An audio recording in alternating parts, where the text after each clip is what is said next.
one of the most horrific things you can do. His life was taken in a senseless and brutal manner.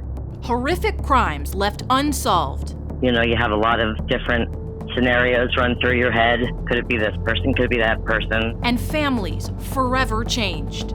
I was 13 when my mom passed away. Just come and tell me what happened to my son. That's all I want to know. We're sharing these stories hoping you can help us solve this unfinished business. Any cold case can be solved. No one's perfect. Welcome back to the next episode of Unfinished Business. I'm Amanda Granite, and today we're talking about Stephen Edenfield, who was murdered more than 25 years ago. What can you tell us about who this gentleman was back in 1997? Mr. Edenfield was a middle-aged man. He worked for the phone company. He lived a normal life. He was a homosexual in nature. He lived that style in the 90s when it wasn't so accepted. So he kept his private life kind of private, even from his family. So his family did not know who he was dating, where he hung out. And it was a small world he was living in his dating side. And on the day in question, on February 1st, 1997, the night before midnight, he went out to, about 9:30 at night, he went out to dinner, or had dinner with his sister and his brother, and left. And he said he was going home. And before midnight, he went out. About 12:50 a.m., he came back to the apartment complex. He was driving his car. He pulled up to the gate. He forgot his clicker to get in the gate. They had a security guard at the gate. The security guard knew who he was. He said, "Hey, how are you, Mr. Edenfield?" He said, "Do me a favor, I forgot my clicker." Also, the car behind me, he's with me. So the security guard let both cars in. He did not get a good description of the person in the second car. And Mr. Edenfield went inside his apartment. These were condos where the exterior door was to the outside. He lived on the second floor. And within an hour, neighbors started hearing violence in the house. They heard calls for help. And whatever occurred, it was very violent inside the apartment, that 3 neighbors actually heard some sort of disturbance. About 2 o'clock in the morning, the same security guard was doing his rounds in the apartment complex and saw a dark shadow up near Mr. Edenfield's apartment. And when they kind of made eye contact or face contact, because he really didn't get a good look at the guy's face, that individual ducked down.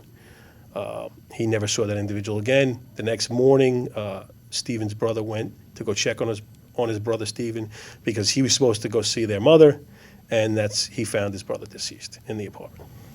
For the family, you go out to eat with your brother, and then, almost 24 hours later, you find them deceased. It has to be an incredible tragedy for this family to go through and to still not have answers. Yes, his brother is still alive. His sister's no longer with us. His mother's no longer with us. So he's by himself. His family's gone. And we talked to him briefly every couple months or so, and it's still devastating him to find your brother in that horrible condition, and to be the one that has to call 911 and see what he saw. No one should see their relatives murdered, no less find them afterwards. And he lives with this to this day. He's still depressed over it. It still bothers him. He still talks about it like it happened yesterday. He still talks about his brother like he's still here. It's very tragic. We talk about a lot of the unsolved cases often, and so many of those other cases, you might not have witnesses, you might not have people who heard anything, but this case is a little bit different. Does that give you hope that this case could be closer to answers? Yes. We did Unfinished Business. I wasn't responsible. You guys did the podcast itself on this case a couple years back.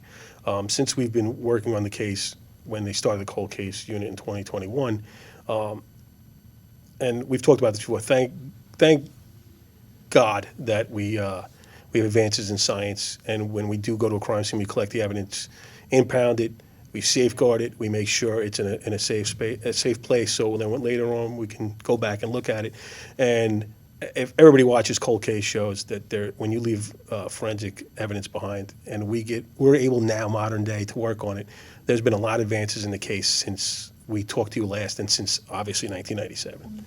Without putting any of the investigation in jeopardy, can you tell us broadly what those changes are, what that progress is? The subjects, the offenders in this case, we're not careful. Most bad guys aren't. They're usually careless, and 99.9% of the time they leave something behind. And I could say with confidence, they left a lot of themselves behind. And we've been working on that for a while. Science and labs take a while. FDLE, we work with them all the time. They've done a great job. And we've been going to some private labs, and they're doing a great job. So we're a lot closer than we were 2 years ago. Which is great. Which is awesome.